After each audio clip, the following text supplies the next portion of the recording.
The T-set seem to have got a measure of work, which is very gratifying. On the 15th of May, they're at the Royal College of Art. On the 23rd, St Albans Art School. On the 7th of June, Rickmansworth Waters Meet, it says here, whatever that is, plus the Bodies, who are on tomorrow night's programme, of course. On the 16th of June, they're at Mile End, along with the Clash. And on the 4th of July, St Albans College, again with the Bodies. Tea, that's right. Britain's number one hot drink, tea. Every night, about every 20 minutes, the airwaves are filled with chat about tea, jokes about tea, songs about tea, tea being made, tea being drunk. All the top voices on many Luxembourg's top programmes tell millions of listeners to go make a cuppa. Tea has always been a household word. Now we're putting it on everybody's lips. What about that? This is a recorded sound from actual programmes on your actual live Radio Luxembourg. It all goes something like this. Hello, ladies and gentlemen, boys and girls. This is TW, Danny Windsor, on Radio Luxembourg. Tea advertising, I assume you'll agree with me, is music to your ears. Night after night, boys and girls, ladies and gentlemen, throughout 1968 and 1969, Acapulco will be singing the Nice Cup of Tea song to millions on television and Radio Luxembourg. Listen to the sound that's setting teacups clinking all over the prison.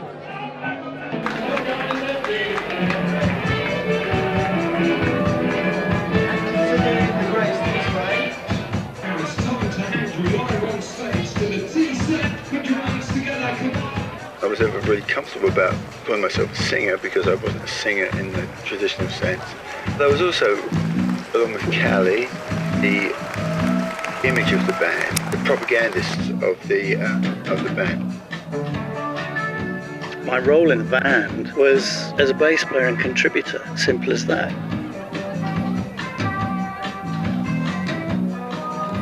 Favourite T-set song is Harry Thomas, I guess. It's one that I was involved in its conception and honing. It's one that I was involved in playing live. And I think the bass on it is the kind of driving force that carries it along. It's probably also my favourite record.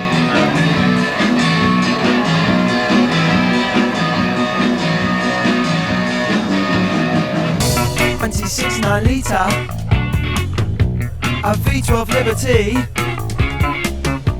It had a 4-speed gearbox and 400 HP.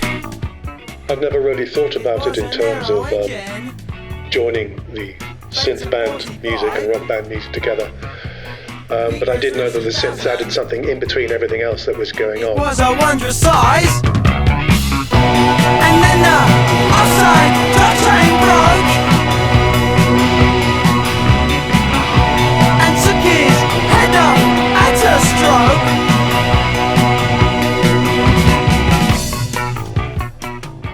I guess I did aspire to be a bit of a guitar hero. I loved Wilco Johnson on stage, and he really channeled all that neurotic, raw, new wave energy into performance. I liked Pete Townsend too. I never wanted to do long solos because I wasn't any kind of virtuoso, but I liked guitarists who played mostly rhythm, who had the kind of manic intensity.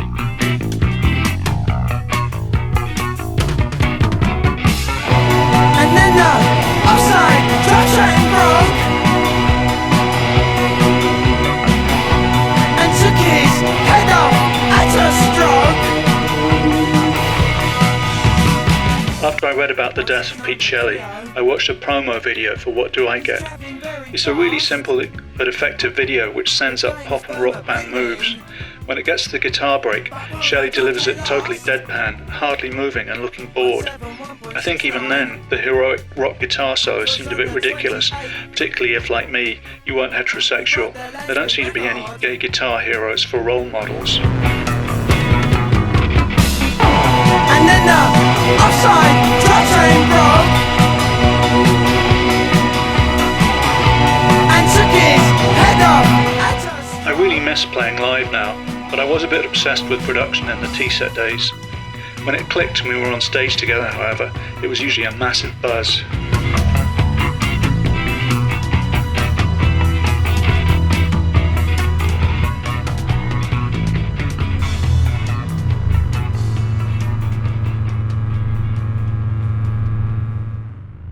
My name is Paul Mex, and I came of age during the UK punk explosion. I was living in a town called Watford, which is in Hertfordshire, 15 miles away from London. with a population of 75,000. It was the late 70s, and I was a teenager hungry to discover new bands. I was lucky enough to witness, from the sidelines, much of what I'm about to tell you about one particular group.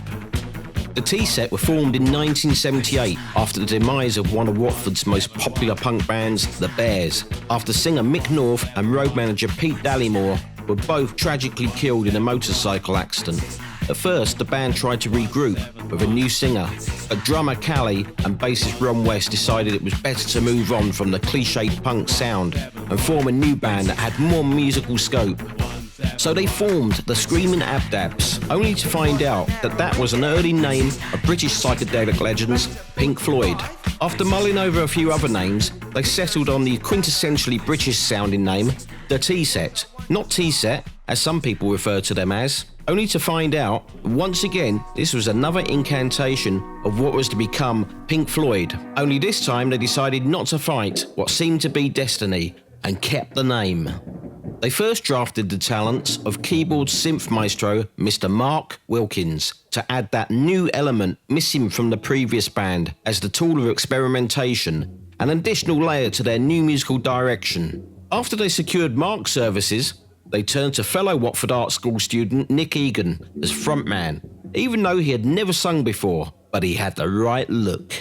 It was with this lineup the band made their first record, the Cups and Saucers EP, on Waldo's Records. This raw first release was transitioning from their punk origins with songs like B-52G to their first experimental track, Grey Starling, with the song On Them showing their rocky style and another cut, Sing Song, their humorous side.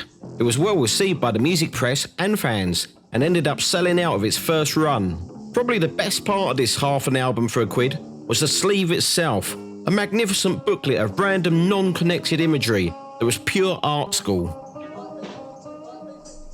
Come get me too.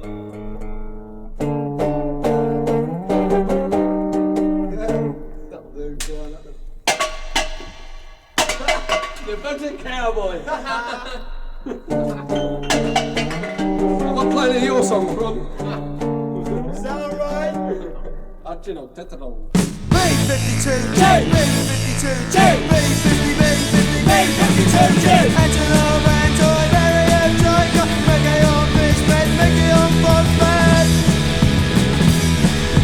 B-52, J, B-52, J, B-50, B-50, B-52, J. Conrad, Fair, John, Grimmon, Lockett, McDonald, Douglas, Foreign, Foreign. B-52, J, B-52, J, B-50, B-50, B-52, J.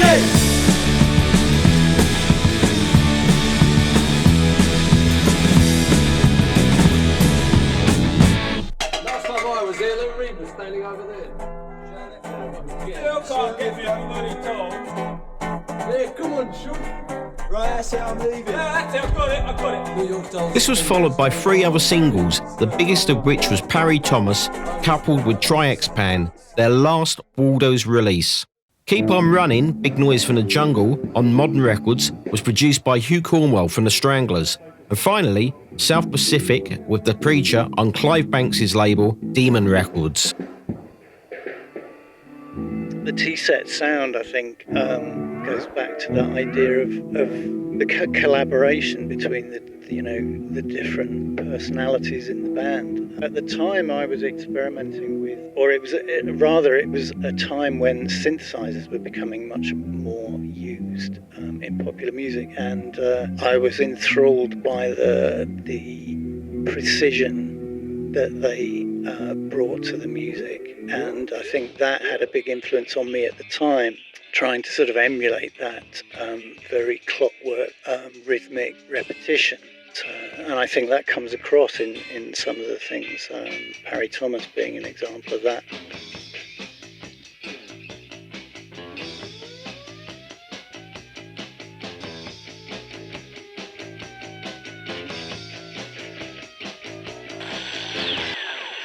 And 7.2 FM. This is In The Mix, and I'm Paul Mex, talking to ex-Stranglers lead singer Hugh Cornwell.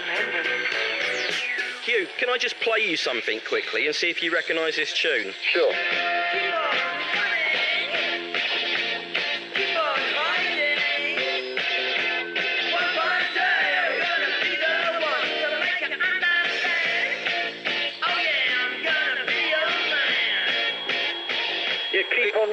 wasn't it? That was Keep On Running by a band called the T-Set. They're actually friends of mine, or they were friends of mine at the time. Yeah, great little band. And I produced that single, yeah. Yeah, it was Nick Egan on vocals, Callie on drums. That's right. Nick now lives in America and he's a big-time video director. Ah, okay. So you produced that. Are you interested?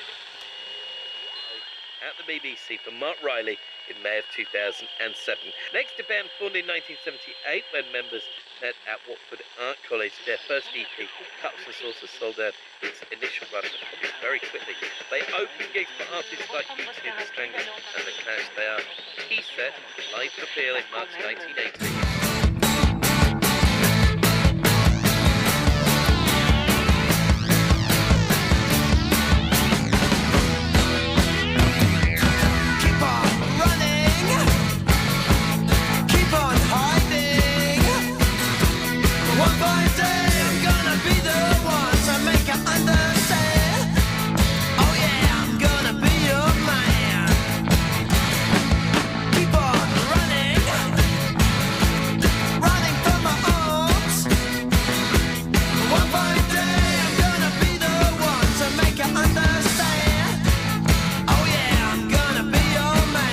The band's first ever gig in 1978 was the Voxtrot Battle of the Bands at the Verlam Arms in Watford.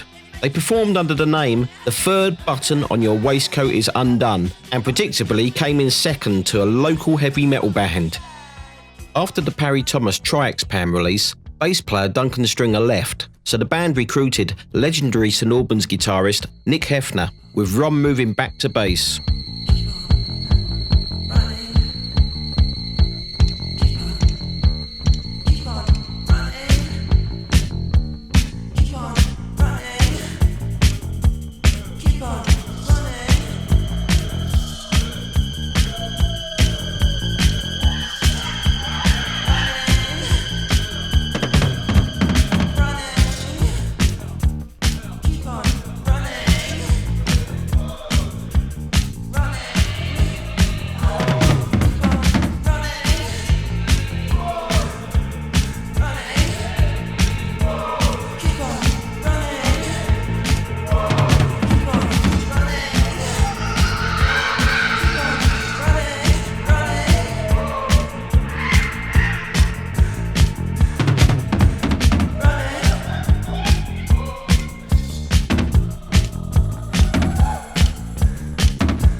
Art school was the place to be back then. It was a cultural zenith, an educational dumping ground. Not good or serious enough for university, but too clever for the workspace. A place of ideology and experimentation. Self-proclaimed outsiders, revolutionaries, seeing what they could get away with. The style makers of a generation. Watford was a small provincial art school with less than 100 students. However, it managed to have a credibility not usually associated with the provinces. Peter Schmidt, well-known painter, was a lecturer there, a long-time associate of Brian Eno. He designed Eno's early album covers. Schmidt was respected in the music, commercial and art worlds, and together with Eno, created a card-based method promoting creativity called Oblique Strategies. Eno was a regular visitor to the art school in the late 70s. Post-punk band Wire were also students there. In fact, Ron West played in a local band called Overload with George Gill, who later became Wire's guitarist.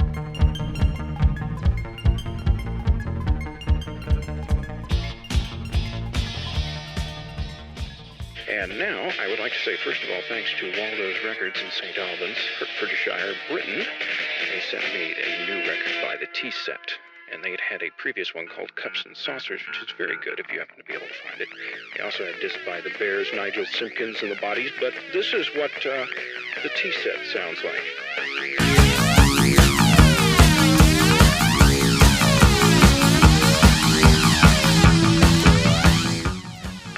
Favourite song and why? Sawtooth, because the scales we used were always guaranteed to make the building resonate. I remember Sunderland Meccano with roadies hanging off the speaker stacks whilst Nick and I played those scales.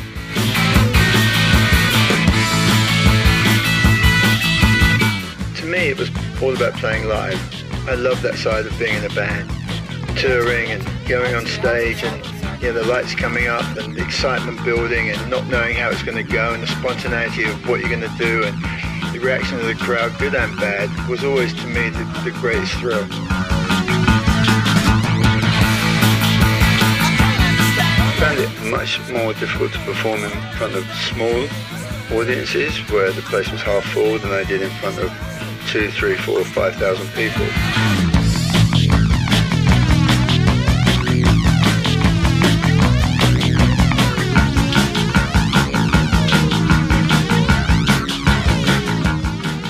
Experimenting on stage, well, sometimes it's a genuine mistake. My sense of no presets on memory functions, so reconfiguring between songs on a darkened stage was always going to be challenging, and I made mistakes. But there were times when I heard something in my head whilst we were playing that I thought sounded good, so I'd just go ahead and try it. Very high risk, often got my butt kicked by the rest of the band, but it was often also very successful.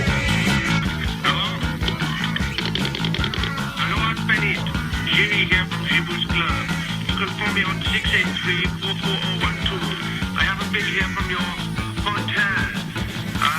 They want to bill you for the damage. They have sent me a bill for 70 quid. 70 quid.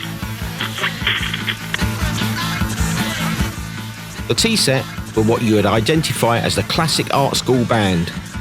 Music was an art experiment. Mistakes and wrong chords were always part of the creativity. Making noises, narrated vocals, and objects as instruments. Customised and theatrical thrift shop clothing. The T-Set created record sleeves more ambitious than any others at the time. Nick and Callie were the main visual stylists, creating propaganda and spreading it across the land, including the infamous Welcome Home T-Set graffiti on a bridge over the M1 motorway. It can't be estimated how many millions of motorists saw this emblazoned on the concrete bridge as they returned to London. Callie created the prep school anti-hero images, turning the classic English public school boy with its Tom Brown school days dialogue into an anarchic parody. 2 other students at Watford Art School were also part of this collective. The band's logo, record sleeves, posters, art direction and comic book style illustrations were primarily done by Francesca Cassavetti, and the flamboyant and colourful stage clothes, worn mainly by Nick, were put together out of nothing by Heather Johns. The band brought this chaotic theatre to their live show with pastiche style sound intros, giant photographic backdrops and an eccentric larger-than-life frontman in Nick Egan.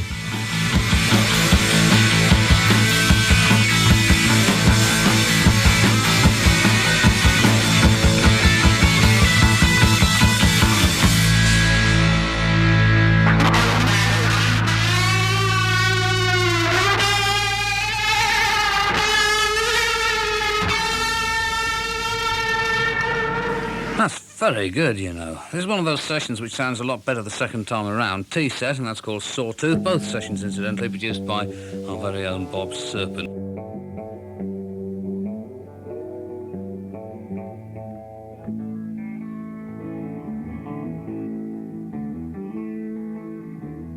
The T-Set were the complete package.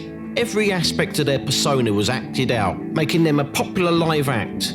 Evolving from colleges, pubs and halls in Hertfordshire to playing established London clubs like the Marquee, the Rock Garden, the Hope and Anchor, the Embassy Club and Ronnie Scott's. Strange lights in the sky, coming down from the stars, 'cause the preacher's here again after 10,000 years, 'cause the preacher's here.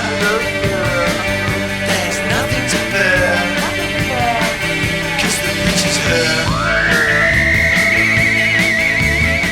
They also attracted interest as support act for such notable performers as The Clash, ironically at the Hammersmith Palais, U2 for one of U2's first UK shows at the Nashville Rooms, Iggy Pop, where they were also joined on stage at the Rainbow by 3 female backing vocalists, later to become Bananarama, Echo and the Bunnymen at Eric's in Liverpool, which was formerly the Cavern, XTC and many others. They also opened for the Stranglers and the Skids on 2 successful UK tours. But it was a 3-night stint at the famous Gibbers Club in Paris that was their most triumphant. Their debut on foreign soil saw an almost empty club with 2 nights still left to play.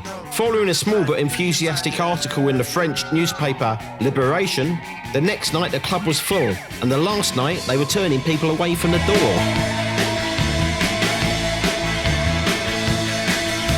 I've been in quite a few bands in my time. The T-Set were probably the most creative and in lots of ways the most satisfying band to be in, because I found the collaborative process that existed in that band environment very fulfilling.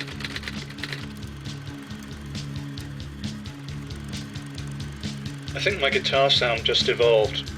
It had a very 50s reverb-heavy sound live, channeling some very raw rockabilly stuff, which I still think sounds quite distinctive. This constant touring meant the band were developing musically, sounding as good live as they did on record. This was helped by owning their own lighting rig and PA system, operated by their sound engineer Charlie Cook, who used delays, tapes and sound effects, both live and in rehearsals. Chaz, as he was known, was like the 6th member of the band. Ron was the main songwriter, with Callie and Nick Hefner also contributing, and a little later Nick Egan, who co-wrote Pharaohs with Ron. Each song was uniquely original and eccentric. The band were unmistakably English and were often compared to a contemporary version of Hawkwind, borrowing from psychedelia, soul, reggae, funk and rock, each song different from the next. This studio savvy, along with the band's live energy, was captured on what many considered one of their greatest studio recordings, the 1980 John Peel session, which has continued to be played to this day. The T-Set broke up in 1981, and in a short space of time they evolved into one of the more creative and original bands of that period. But like so many innovative artists, they were a little too ahead of their time. They have managed to keep a loyal following after all these years, and some of the original singles are valuable collector's items and extremely rare. It is within the last 4 or 5 years that the band have been finding an even bigger resurgence in popularity, leading to a deal with the respected Cleopatra Records, one of the biggest truly independent record labels left in the world. This summer, Cleopatra will release on CD and vinyl Back in Time for Tea, a collection of the band's singles and 2 never-heard-before tracks. Walk Small was recorded just before they broke up, and possibly their best song, which shows how far they had come in such a short space of time, from free-chord punk to beautifully constructed ethereal pop. The other is Pharaohs. In 2017, the band members got together in London for Nick Egan's birthday at the Elgin Arms. It was then that they decided to go back in the studio to record again, choosing crowd favourite Pharaohs to be produced by Richard Norris, who was at the same party. Nick and Callie sang backing vocals on Richard's band at Innocent Vickers' first record. Not long after that, Richard became one of the UK's most promising producers, working and collaborating with Joe Strummer, Robert Fripp and Icelandic opera singer Finnur Bjarnason. He is also one of Europe's best remixers, having remixed such artists as Soft Cell, Black Grape, Joe Strummer, St Etienne and Shakespeare's Sister. They all shared a common heritage, and Richard was the first and only choice. So put the kettle on and sit back and enjoy Back in Time for Tea by the T-Set. The chorus then on the roll, or do you want to, otherwise I think you might drag the song out of it. Well, there's not after long beginning, you know. Okay. Just play one verse then for the intro. It'll be one verse, then we'll come in with the chorus. Okay? 2, 3.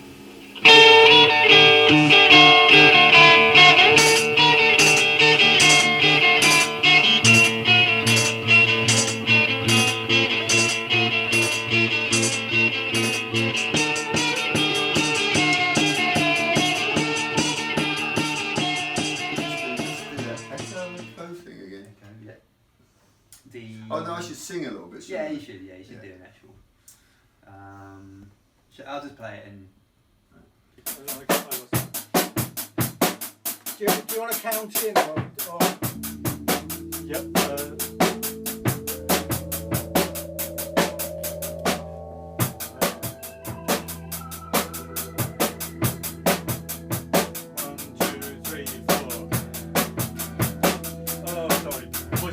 just hard there. All right, let's try again. Cal? Yeah. All right. Okay. Yeah. Or just make it clear when you're All right. gonna. Okay.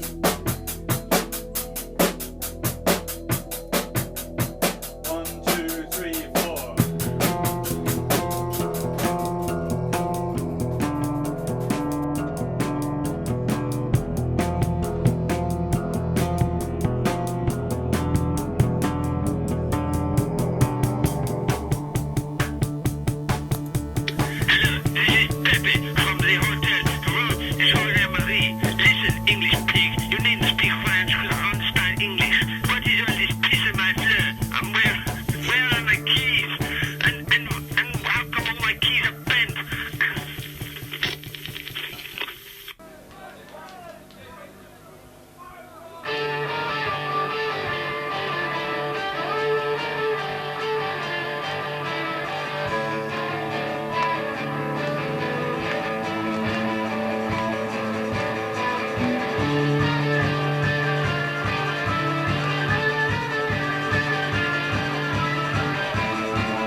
When standing by the fountain of youth at any given time, we think we're the best.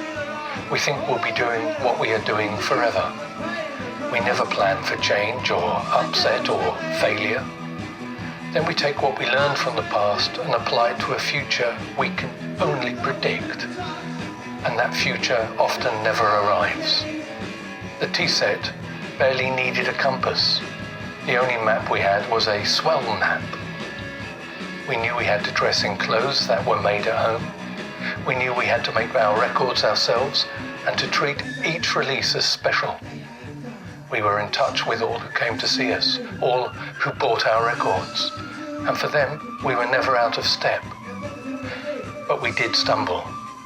By the turn of the decade, we could feel the wind change, and as a barely adequate drummer, I heard the distant beat of a Simmons kit and decided to hang up all sticks and stick to Robbery by Daylight. That became my future, one I never expected. Looking back on the past, I'm amazed we ever got away with it. But then, I'm amazed I'm still allowed to rob by day today. I love our past, but like Watford itself, we'd never want to go back there. You can, instead.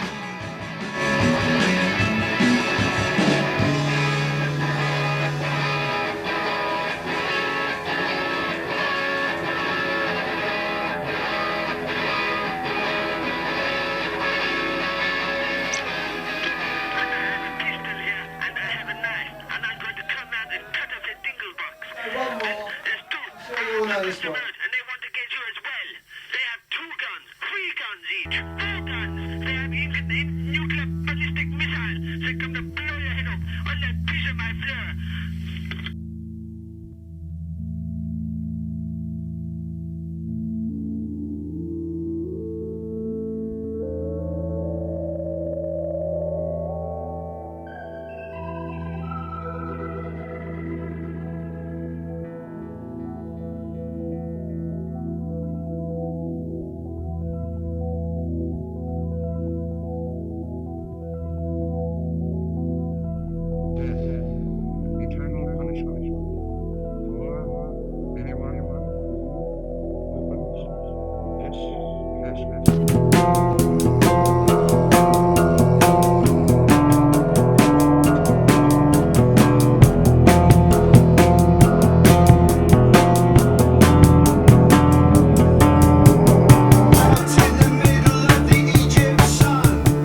for a living mummy like himself.